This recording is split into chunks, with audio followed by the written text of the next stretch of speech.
Hello and welcome to my channel. This is Astro Gairu and I hope you're doing well today. Um, in this astrological series, it's a continuation. Um, I'm talking about houses in astrology. So this is a 12-part series where I'll be talking about the 12 houses in astrology. Mm, Basically what they signify, the importance of it, why I find them really interesting and important. In terms of the life stages that we go through and the different areas and aspects of our life that that gets affected by these houses, because of the planets, and the energies and the vibrations that take place, that results in very specific, very particular activities, to sort of take place and manifest in our reality or our lived experience. um so so the focus of this particular recording is on the fourth house. I'm going to be giving you the keys to your fourth house. But before I do that, I just want to take a brief moment to just welcome you and to thank you for tuning in. And also just to thank you for the support. Thank you for commenting. Thank you for liking or disliking. Either way is fine. It still shows what I'm doing right or what I'm doing wrong and what's interesting and what's not interesting. And of course, if you put the comments, it also lets me know which areas I can improve, and we can sort of like bounce off of each other and share ideas and thoughts on how to make this even better and more interactive and so forth. Um, so thank you for that, and thank you for subscribing. Of course, that's great because I have a whole lot of other stuff that I've also posted on the channel. So of course, if you're subscribed and you've hit that notification bell, you are not gonna miss a single episode. So yeah, so thank you so much for that. Um, like I said in the previous one, this was a series that I meant to actually keep really short, like for like 10 or 15 minutes or so. But I found that in the last recordings, it went close to 30 minutes or a bit more. So I kind of thought, okay, I'll just go with the 30-minute mark and I'll just stop it at the, roughly 30-minute mark and just stop there. And if there's stuff that I need to add or say more of, then I'll just make, additional recordings. If there is enough interest, for that particular house, then I'll do like extended versions and then maybe post them again. Yeah, the extended versions.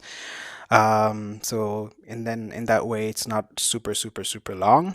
And yeah, so also the idea of this whole channel really is that it's a podcast type of style. I'm not really doing visuals at the moment. Like I'm not doing like visual videos, but I guess maybe as the channel grows at some point, maybe I'll start doing those.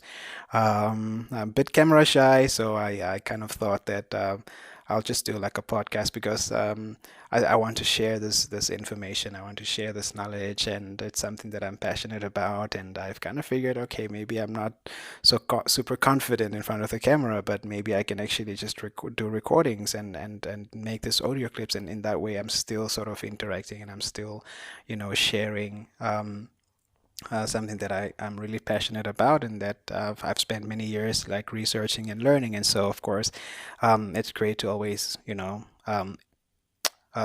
out this knowledge and this information that could help other people in their own journey. Or if you're new to astrology, maybe it also helps you to learn, something new. And if you're like an astrologer already, maybe you get a different perspective from it. And of course, we can grow together if you put your ideas and thoughts and in the comment section.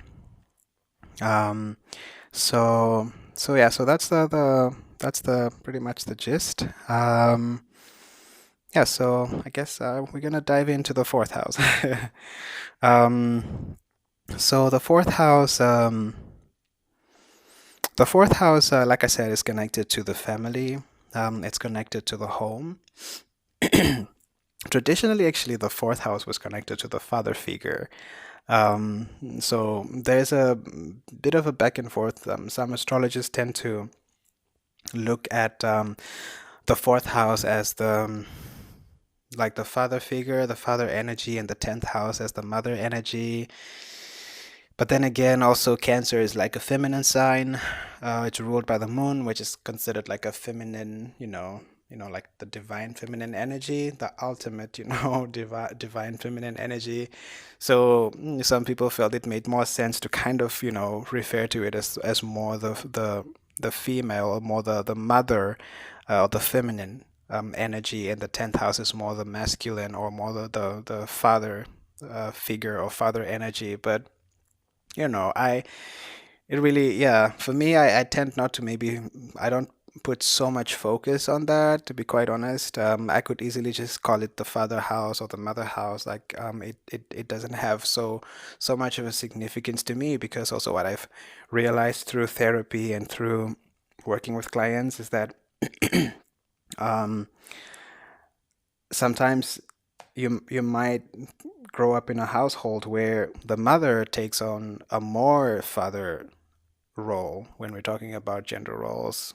Also, that's something, of course, I'm not, like, my views and opinions on gender roles are totally different. But when we speak of it in terms of traditionally, what we used to consider traditional gender roles, of course, there are some households where the mother is more of like the father, and the father is more like the mother, where the father is uh, like the more nurturing, or the more sensitive, or the more, emotionally there, and the mother is like the more maybe emotionally detached. So you do find those kind of dynamics, that it's not always so like um, black and white, that it's not always so that the father is, strictly the father, and the mother is strictly the mother. So there's always those variations in terms of the gender roles. So because of that, like, my interpretation of the first house is very relaxed. Like, I just look at, if you were brought up by a single mother or a single father, what type of energy did they kind of bring forward? Were they nurturing? Were they there for you, or, or not, most importantly, like, what type of conditioning did you receive from them, and how has that upbringing, impacted your adulthood, and so forth. So those are the things maybe more I'm interested in, as opposed to whether I would be calling it a mother house or a father house. So yeah. But yeah, I digress. I also apologize, if I'm going to be clearing my throat quite a bit. Have a bit of a dry throat. I've done like a lot of readings and a lot of recording, so I've done a lot of speaking, so my voice is a bit dry. Um, so I'm sorry if I'm constantly clearing my throat. I know it can be um, really annoying. So yeah, so the fourth house, what comes to mind? Let's see. Um, the fourth house for me is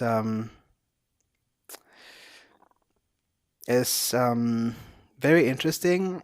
As a psychologist, I really, really like looking at the fourth house, because really it's like it is it is ultimately the house of our upbringing and our, like, conditioning, our childhood, those first 7 years of development, they're all rooted like in this house. So when I'm meeting clients for the first time and I'm doing like a chat analysis for them, or they, come forward with whatever issues, life issues or challenges that they're having, I'm always intrigued to see what's happening in their fourth house. What are the planets that are activating the fourth house? What's the energy there? What's the vibration there? And is it totally empty? Because sometimes also you'll find that the house is totally empty. And so if the house is empty, it's a little bit neglected. Um, if there are no planets there, you would find that, like, the native doesn't really spend so much time in that house. In fact, they would be spending time wherever their other planets take more precedence. So that's where they'll be focusing more of their energy. And so you would find that somebody who has an empty fourth house just won't really put a lot of focus on their sense of home, or their sense of family, or, might not be defined. And there are many ways in which that could be interpreted. Um, in some ways, I could see it also as being maybe somebody who's lost, you know. If the fourth house is empty and there's no energy that pulls them in that, it's just something that they don't focus on. And so when it comes a time for them to want to settle down or to want to have a family, they might really struggle a little bit because the house is empty. You know, there's no energy there. There's no planets activating it. There's no life lesson. There's no growth. There's nothing to benefit. It's just neutral energy. And so sometimes people kind of struggle to define a little bit what is home for them and what is family for them. And so um, remember I was talking about how um, the fourth house is connected to the second house. You know, I already talked about the second house. So if you haven't seen the second house, I recommend that maybe you see that first, because then the fourth house will make more sense. But I was talking about how the second house is all about, security. It could be financial security, it could be psychological, security, spiritual security. So if you have an individual who has an empty fourth house and has a heavily activated second house, you would find that most of their energy is going to be gravitating towards the second house. So this person, for example, might have an obsession with generating a lot of money, because the second house is about your ability to earn money, to make money. So you might find that this person becomes so materialistic in a way that they're just hoarding, material stuff and hoarding money, just making money, money, money, money. They're literally married to their money. We've heard phrases like that, married to the money. So this kind of speaks to somebody who might have an empty fourth house, or a fourth house that's negatively aspected. But even if it's negatively aspected, that's still a little bit better, in my opinion, than it being empty. Because if it's negatively aspected, it means that there is still energy there, but it's just poorly aspected. So it still draws you in, but in a way that is conjuncted, or in a way that is squared or opposed. So then there's some life lesson to learn. So it's at least it still pulls you in if it's poorly aspected. It means that there is negative energy, but there is energy nonetheless. But if it's totally empty, there's nothing happening there. It's just neutral, And so with a neutral fourth house, the person then might focus too much on the second house if that's where they have a lot of their planets. So this person spends a lifetime where they're just accumulating wealth, wealth, wealth, wealth, wealth, wealth, wealth, and wealth, and wealth, and obsession with money. And then they get to a point where they're 50 years old, and they're like, God, like, wow, I've made so much money. I have all the fancy cars. I have a mansion, that has 10 bedrooms and and I have a couple of summer cottages all over the world, and I have nobody to spend it with. I'm alone, and all I have is just my money and my material possessions, and um, but nobody to spend it with, and because the fourth house is empty, so their sense of family or their sense of home is not so well defined, and it's a concept that they don't quite know how to navigate, because there is no energy there. It's just neutral. And so you can see how that starts to affect then the second house. So then they feel like, okay, now what is the point of all of this material things that I've gained, that I've gathered, that I've accumulated? And I'm gonna die anytime soon now, and I have accumulated all this wealth and all this, that I just, I have no kids who are going to inherit it, or, you know, um, so that just that sense of home, or that sense of family, it's just not like, it's just not defined. There's no harmony there. But it's not negatively or positively aspected. It's just neutral because there are no planets there. You know.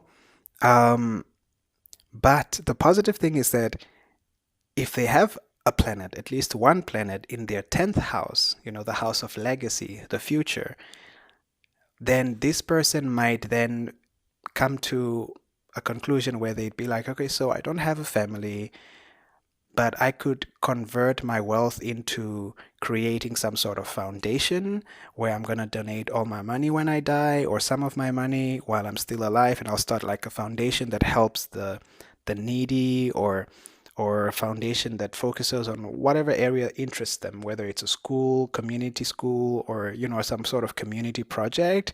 And so then that becomes where they put that's where they put their wealth, because the family house is empty, you know? Um, so that's an example of how the fourth house, the 10th house, and the second house is connected. And remember, those are cardinal houses. So there's a connection in how you make your money, where you spend your money, and the legacy that you leave behind. Those are all houses that are connected. So if the fourth house is empty, but the 10th house has a planet, and most of your other planets are in the second house, so all of that money, like I'm saying, you end up maybe giving it to charity. On the other hand, if your 10th house is totally empty and neutral and there's nothing happening there, but you have one planet in your fourth house and a few planets in your second house, then there is also a positive connection where you feel that you've generated enough wealth and you're going to give that inheritance to your children or to your wife or to your husband or partner or spouse, depending on your sexuality and so forth. So then there you see also another positive, association. That person has energy in the fourth house, and so it will draw them there. And this one individual might not be necessarily very charitable. They might not want to have their money donated to any charity or to any organizations or start any kind of foundation. They just want their money to stay within the family. And we've also seen this where some families pass on the family business, from one generation to the next generation, to the next child, to the next child. And then one of those kids, maybe they don't have a strong fourth house energy, and then they become the child that breaks that chain and donates that money or that wealth to charity because maybe their 10th house is activated. So this is how this kind of things sort of interplay. It's very interesting. I really find it very interesting. I don't know about you guys, but I just find it very fascinating, this kind of connections. It really tells a story, and it really shows how this can impact the life choices that we make that we're so unaware of. That sometimes we think it's our own making, but sometimes it's very much inspired by the universe. It's already sometimes maybe even predetermined. Um, when you're reincarnated, in this lifetime again. So yeah, so that's the fourth house and its connection to the second. So as a therapist, as a spiritual worker, as a light worker, um, the fourth house is one of my favorites. I don't really have like a whole lot like to say about it, because it's not the most fun house, honestly. It can be a little bit depressing because, it's yeah, I mean it's just a family house. But it really does show a lot. It really does show a lot when I have clients coming in. It really shows um, who they are and what they are, as a result of their upbringing. And also their ability to nurture their own children is a result of how they were nurtured. Um, and it represents also our emotional, our physical, our spiritual, and psychological foundations. Remember, these were concepts that I talked about in the second house, but I was talking about them from the point of security and safety in the second house. But in the fourth house, it's more from a point of a foundation, you know? And so if you have a good foundation, of course, it's easier to build into the future. So the fourth house is our past, the 10th house is our future. So if you have a good foundation, it's easier to build into the future or towards the future because you have a reliable foundation. So yeah, these are things I like to look at, and also just to uncover what were the conditioning practices that were involved in the person's upbringing. Like, again, going back to the second house, um, what were the beliefs and what were the attitudes and values that were instilled into you. So if you have a parent who, for example, again has a very heavy second house activated like a heavily activated second house. Like I made this example where I said, for example, this parent might not believe in luck, so they might instill into the child, a very conservative, a very traditional, conventional um, way of working towards money, like a very hard work ethic, um, that hard work pays off, and sometimes it's not even about working smart, it's just about working relentlessly hard, and kind of really setting the child, in a very specific, very particular path. And then you find that maybe this path doesn't work for the child because maybe they are more artistic than the parent would have wanted them maybe to be, like a doctor or like a lawyer or something of that nature. So, or the child wants to go into sports, for example, and the parent is like, no, but that's not like a real thing. So those are kind of like the values and the beliefs and attitudes that you've instilled in this person. And so, of course, it impacts also then their 10th house. Um, so in therapy, these are the things that I like looking at. Like, what are the beliefs that you have? Like, what are your attitudes that you have? Where did they come from?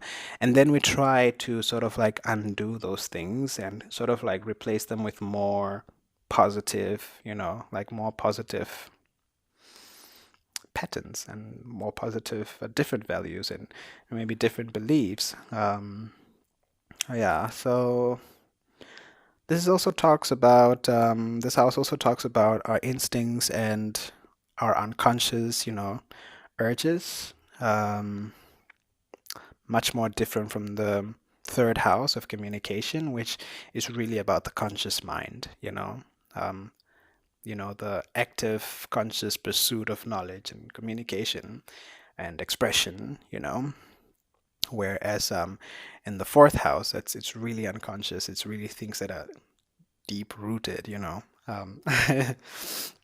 I think Sigmund Freud would probably love the fourth house as well, because there's like a lot to uncover to sort of like figure out what happened and so forth. Yeah, so that's the fourth house. Maybe not the most exciting of the houses.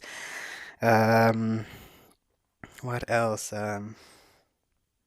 Yeah, and also maybe how grounded we are, in our sense of home. Like, are we more looking for like a stable home? Are we more like gypsy style, always on the go? Are we more of like a communal living? Some people like that. Are we more like loners?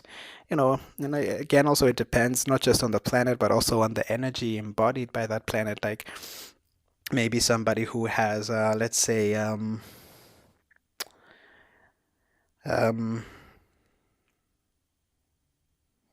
yeah, maybe like somebody who has like a Gemini, like a Gemini influence might not mind living in a communal home, because Gemini is very social. It's like the social butterfly of the zodiac sign.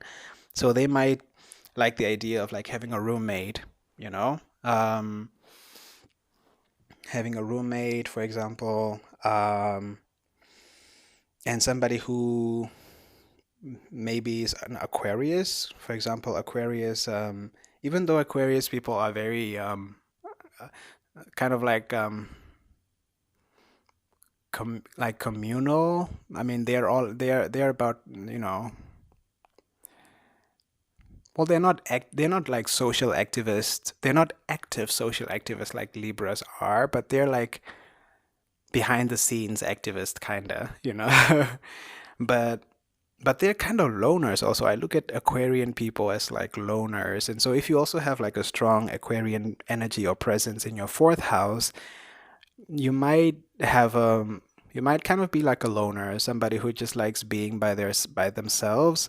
Um, or if not, if aspected by other planets, then you might be that type of parent who is like very, eccentric. You have very unconventional ways of bringing up your children. Um, maybe also just like gender roles. You might not like gender roles. You might just have a different way of raising your kids.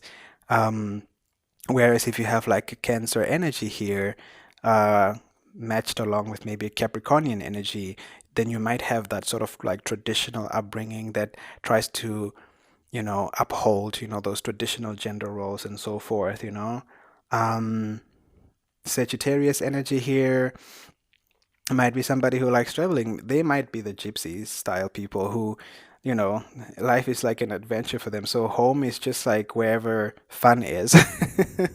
Wherever there's an adventure, that's where home is for them.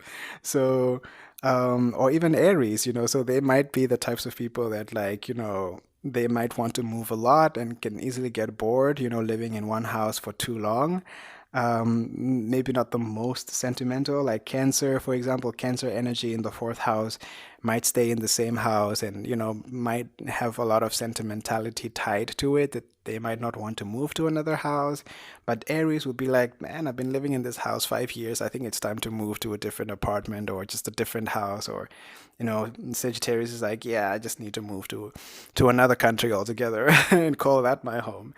So this type of things are, like that. And Taurus energy probably will never move anywhere else. They'll stay fixed and grounded right there. So this, yeah, also speaks to the style of like of um yeah, of how grounded you are in your sense of a home and that sense of family and yeah, and so forth. And maybe also one other positive is that you might find some really good real estate agents here. If somebody has a very heavily fourth house activated energy, they might do really well with like real estate, because they'll just know, you know, what types of houses to recommend to which types of people. They might also be very good interior, designers, or interior decorators, because they just have a feeling or a good sense of of creating that space, that homey space.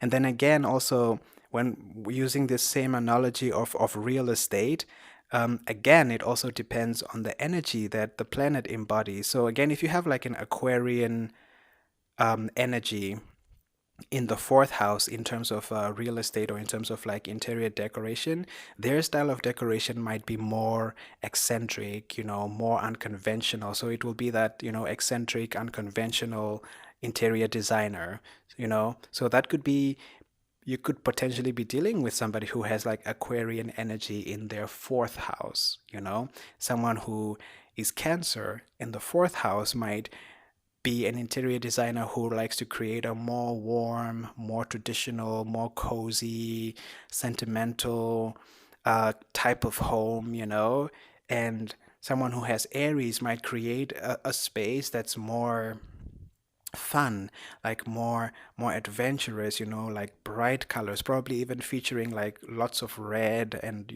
bright colors, like I was saying in their designs. So these are all things to look out for, like in a person's fourth house activities. um yeah. And what else is there? Also, inherited traits, things that we inherit from our parents. We can look for those also in the fourth house. Yeah. In terms of connection, the fourth house, like I was saying, is connected to the second house. It is also connected to the other cardinal houses, which are Capricorn and Libra, the seventh house. Um, yeah.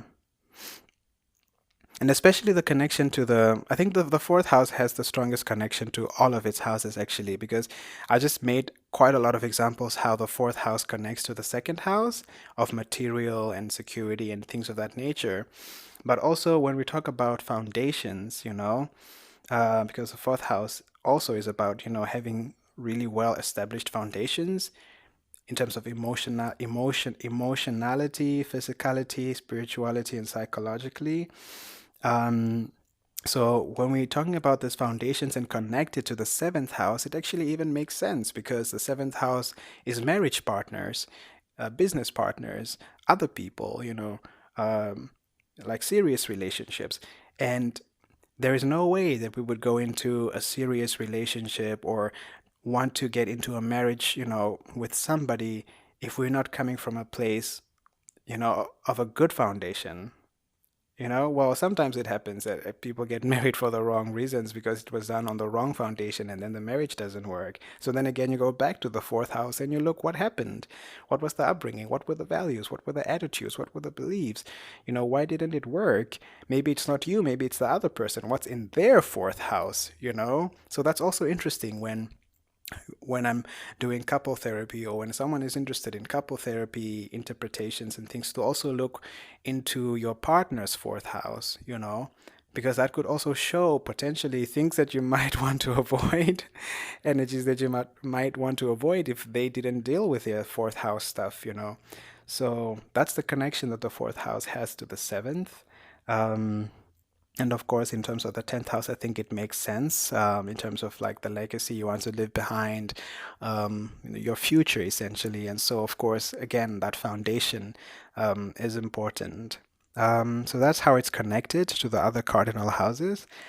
Um, yeah, but maybe not the most fun. Probably you guys will find this house a little bit more boring than the other ones. Also, the fourth house, maybe before I wrap this up, has to do with when it comes to health or the body, it has to do with the breast area and the stomach area. So, poorly aspected or negatively aspected. Although I like to focus mostly on the positives, sometimes I have to kind of keep it balanced. And so, any negative aspects to a person's fourth house, if they have a lot of energy there that's negatively aspected, you might find that I hate to say this, but like some maybe like breast cancer. Um, breast cancer might be common with people who have poorly aspected fourth houses. So if someone is dealing with this, you might want to look into their fourth house and see the vibrations or the energy that's going there, that's going on there, or just complications with the breasts. If they give birth, maybe breastfeeding might be a problem. The child might not want to take well to the breast.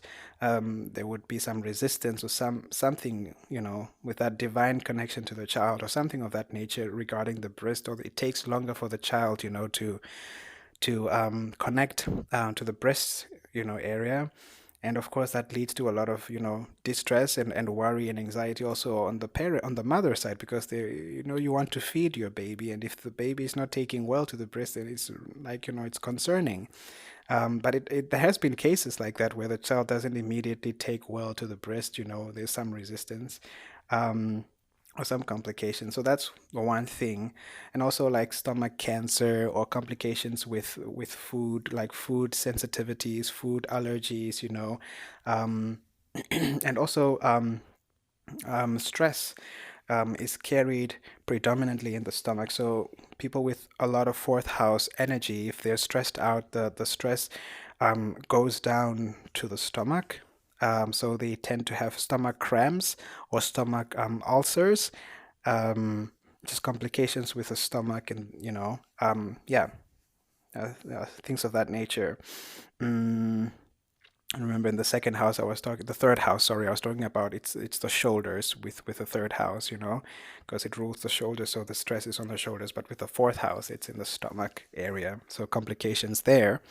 Um, yeah.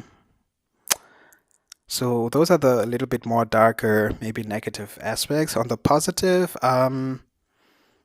women tend to have really rather beautiful breasts. Generally, Cancer women tend to have rather beautiful breasts, or people who have fourth house energy heavily activated tend to have really beautiful, attractive breasts that just draw you in, especially if you yeah, well, I guess the sexuality doesn't matter. Like you are drawn and you're attracted to what you're attracted to, but the breast could be like a source of attraction to some people because it's one of the strongest point that's highlighted in this house. Um, and for guys, they also tend to have really good, well-developed chests. Especially if they work out, it's like really nicely pronounced and it stands out. It's just yeah, like a really outstanding feature. Um, and also if you work out like, really good, like a nice stomach that's maybe like nice and flat or like easy to get like a six pack, sometimes you just have this genetic disposition where you just have like a good stomach, it's like super toned and it's flat and it's just nice, but this, of course, doesn't apply to everybody. But generally, that's the more positive, that the stomach area tends to be an area that's appealing to some people. And to the native person themselves, these are also areas that are sensitive. I should also point this out. I forgot to point this out actually in the other houses, is that these areas are also more sensitive. So sensually, um, like I was talking about how the Taurus has to do with the neck and the throat. So stroking those areas, can evoke a lot of pleasurable sensation for the native. By the native, I mean the person who owns the energy, who's yeah. So um, same thing with the third house. The hands and the arms and the shoulders could be very pleasurable sensations can be evoked just by stroking or rubbing those. And so with the fourth house, it's the same. Also, just like stroking or you know the bristus area or like the stomach can be, it's highly sensitive but like very pleasurable, because that's where the focus is placed for the natives of this of the fourth house. um yeah, so yeah, that can be an obsession also with those body parts. Um, in some cases, you would find that somebody, a woman maybe, for example, who has a lot of fourth house energy, might feel insecure about their breasts, if it's not so well aspected, and might want to get like, some work done on their breast to enlarge them or to make them smaller, or so there can be also like an obsession with the breasts, some stuff to do with the breast, that they want to do some kind of change if they feel that it doesn't naturally, what they got naturally doesn't work for them. So there can be a bit of an obsession there. And also people with the stomach area, there can also be an obsession that some people might get like a piercing or a ring, um, at the umbilical cord part. Remember, I was talking about the umbilical cord. So they might put a ring there, and you see that that's also very strong symbology or meaning there. Where the umbilical cord was, someone puts a ring there, so there's a or piercing of some sort. So they're marrying it to some sort of there's a connection or a meaning. If someone is putting a ring, usually you put a ring to someone's finger. It's like a commitment that you're married to that person. So they are trying to connect to that umbilical cord again. So there's so much meanings that you can read from the what people do, on the areas that the energy is focused on. Some people might get, tattoos on the breast or tattoos in the stomach area. Yeah. So that's the fourth house, pretty much, in a nutshell. Um, and I think I'm gonna leave it there. Yeah, nothing else comes to mind now about the fourth house, except that it's just important. If I have to summarize, I'll just say it's one of my favorite houses. Not the most fun, but one of my favorite houses to look at when I'm looking at clients, because it says a lot about, their upbringing and family conditioning that went into place and into making them who they are, in terms of their values and their beliefs and attitudes. Also, their instincts and unconscious urges when they are reacting to life situations, anything that's repressed, and also represents our emotional, physical, spiritual, and psychological foundations. Um, yeah, I also look for people's sense of home or sense of belonging or sense of family in their fourth house as well. And like I was saying, it's connected to the second house, it's connected to the 10th house, and it's connected to the seventh house. All the angular or cardinal houses, and it rules the breast and the stomach area. So that's it on the fourth house. I have now given you your keys to your fourth house, so you can enter it. In the next series, I'm going to be giving you the keys to your fifth house, the house of fun, the house of dating and, casual sex, the house of creativity and the house of arts. That one should probably be a little bit more exciting than than the depressing fourth house. So yeah, I hope to see you guys in the next recording. Once again, thank you for taking the time out to listen to this. And if you liked it, please do hit the like button. And if you disliked it, also hit the dislike button. And be sure to leave a comment to let me know how I can improve on this podcast. And if you have any ideas, any comments, just whatever comes to mind, feel free to share. Please, let's keep it positive and let's keep it light. And yeah. And yeah, let me know what planets you have in your fourth house. Um, is it empty? Is it totally neutral? Is it well aspected? Yeah, so let me know. So, with that said, I'm gonna sign out of this one and I'll see you in the next. So, ciao.